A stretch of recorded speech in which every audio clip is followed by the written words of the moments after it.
The strange case of Britain. Students, कल हमने देखा कि जर्मनी और इटली का यूनिफिकेशन को पढ़ा था, लेकिन इस टॉपिक में पढ़ेंगे कि ब्रिटेन का यूनिफिकेशन कैसे हुआ था। तो चलिए देखते हैं स्टूडेंट्स कि ब्रिटेन का जो यूनिफिकेशन जो हुआ था, ऐसे नहीं हुआ कि वार और रिवोल्ट हुए और यूनिफिकेशन हो गया, बल्कि ब्रिटेन का यूनिफिकेशन लॉन्ग ड्रॉन प्रोसेस से हुआ था स्टूडेंट्स। मतलब लंबी चौड़ी प्रोसेस रही थी ब्रिटेन के यूनिफिकेशन के पीछे। अब स्टूडेंट्स, इस मैप में देखो, ये जो है स्कॉटलैंड है, ये इंग्लैंड है, ये वेल्स है, ये आयरलैंड है।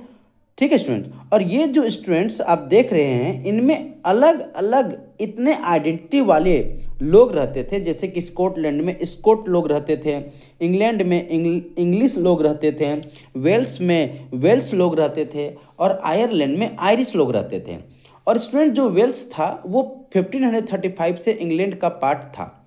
अब क्या होता है, जो इंग्लैंड जो होता है 1668 से पहले मोनार्ची थी और इसके पास पावर भी थी, लेकिन 1688 के बाद पावर तो मोनार्ची के पास तो है, लेकिन most of power English parliament पर पहुंच जाता है।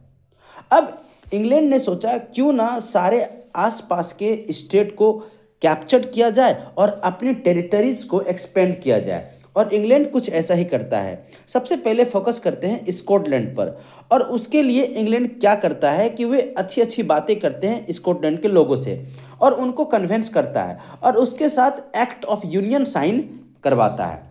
और इन 1707 और इस एक्ट में साइन होती है इंग्लैंड और स्कॉटलैंड की, और ये दोनों एक हो जाते हैं और बनते हैं यूनाइटेड किंगडम ऑफ ब्रिटेन। अब धीरे धीरे क्या हुआ कि ब्रिटिश पार्लियामेंट के अंदर इंग्लैंड के लोगों के अंदर डोमिनेशन बढ़ने लगा, और धीरे धीरे स्कॉटलैंड के लोगों को सप्रेस करने लगे, और ना ही ये अपने भाषा बोल सकते थे और ना ही अपने हिसाब से कुछ पहन नहीं सकते थे। सिमिलर केस आयरलैंड के साथ हुआ। आयरलैंड में दो टाइप के लोग रहते थे, एक कैथोलिक और दूसरा प्रोटेस्टेंट्स। कैथोलिक जो थे वो मेजोरिटी में थे, और प्रोटेस्टेंट जो थे वो माइनॉरिटी में थे। इन दोनों के बीच में हमेशा टेंशन बना रहता था, मतलब आपस में लड़ते रहते थे। इसी बात का फायदा उठाता है इंग्लैंड। इंग्लैंड क्या करता है कि प्रोटेस्टेंट को सपोर्ट करता है ताकि इंग्लैंड उनमें डोमिनेट कर सके। अब कैथोलिक शांत थोड़ी ना रहने वाला था स्टूडेंट्स, कैथोलिक इनका विरोध भी किया। इनफैक्ट वॉल्ट टॉन नाम के एक व्यक्ति थे जिन्होंने 1978 में इंग्लैंड के अगेंस्ट एक रिवोल्ट भी किया था, पर उन्हें दबा दिया गया था, और फाइनली 1801 में फोर्सिबली आयरलैंड को इंग्लैंड में कर लिया जाता है। और फिर क्या होता है, एक नया ब्रिटिश नेशन बना जिसमें ब्रिटिश फ्लैग था, नेशनल एंथम उन्हीं लोगों का था, और इंग्लिश लैंग्वेज भी था उन्हीं लोगों का। सबको प्रमोट किया जाने लगा। 18th और 19th सेंचुरी में जो आर्टिस्ट होते थे वे सोचे क्यों ना नेशन को विजुलाइज किया जाए, मतलब नेशन को रूप दिया जाए।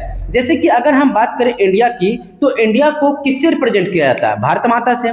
और क्यों किया जाता है? ताकि हम सबका ये फील हो कि हम सब एक हैं और भारत माता हम सबकी माता है।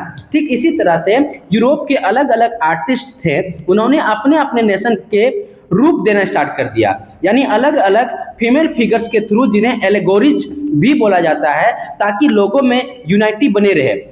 फ्रांस की एलेगोरीज थी मेरियाना, और इसी तरह से जर्मनी की एलेगोरीज थी जर्मेनिया। तो इस तरह से नेशन को विजुलाइज करना स्टार्ट कर दिया।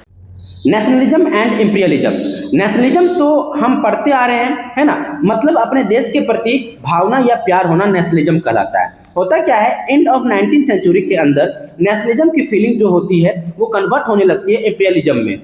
और इंपीरियलिज्म का मतलब होता है साम्राज्यवाद, मतलब बड़ा नेशन जो होते हैं वो छोटे छोटे नेशन को कैप्चर करने लगे और अपने अपने टेरिटरीज को एक्सपेंड करने के लिए, ठीक है, और इसी को इंपीरियलिज्म बोला जाता है। इसी से रिलेटेड एक केस स्टडी है स्टूडेंट्स, समझिएगा, बाल्कन्स रीजन। ठीक है, अब बाल्कन्स रीजन की क्या है, तो होता क्या है कि बाल्कन्स एक जगह है यूरोप के अंदर जो कि ऑटोमन एम्पायर के अंदर आती थी। इसी बाल्कन्स रीजन के अंदर बहुत सारे स्टेट आते थे, जैसे कि रोमानिया, बल्गोरिया, अल्बानिया, ग्रीस, और भी बहुत सारे स्टेट आते थे। तो क्या हुआ कि जो ऑटोमन एम्पायर था वो धीरे धीरे कमजोर होने लगा, जिस कारण से बाल्कन रीजन के जो स्टेट थे वो अपने आप को इंडिपेंडेंट करने लगे, मतलब अपने अपने कंट्रीज बनाने लगे। ये सारे कंट्रीज आपस में जलती थी, जिस वजह से हर कंट्री चाह रही थी कि मेरा डोमिनेशन रीजन सबसे बड़ा हो, जिस वजह से सारी कंट्री आपस में लड़ने लगती है और अपने एरिया को एक्सपेंड करने में ठीक है। और इन सबको देखकर बड़े बड़े कंट्रीज जो होती है, जैसे कि रसिया, जर्मनी, इंग्लैंड, ऑस्ट्रिया, हंगरी, उनको भी लालच आ जाता है और वो भी इस लड़ाई में पार्ट ले लेती है। और यही कारण बनता है फर्स्ट वर्ल्ड वॉर का स्टूडेंट्स। बाद में जाकर कई सारे लोग एंटी इंपीरियलिज्म मूवमेंट भी चलाते हैं और कहीं ना कहीं इंपीरियलिज्म था उनके वजह से ही, कहीं ना कहीं इंपीरियलिज्म जो था उनके वजह से ही नेशनलिज्म के फीलिंग भी वापस से जगती है, क्योंकि लोगों का डोमिनेशन कंट्री से आज़ादी चाहिए होती है। और यहीं पर आपका ये चैप्टर खत्म होता है बच्चों।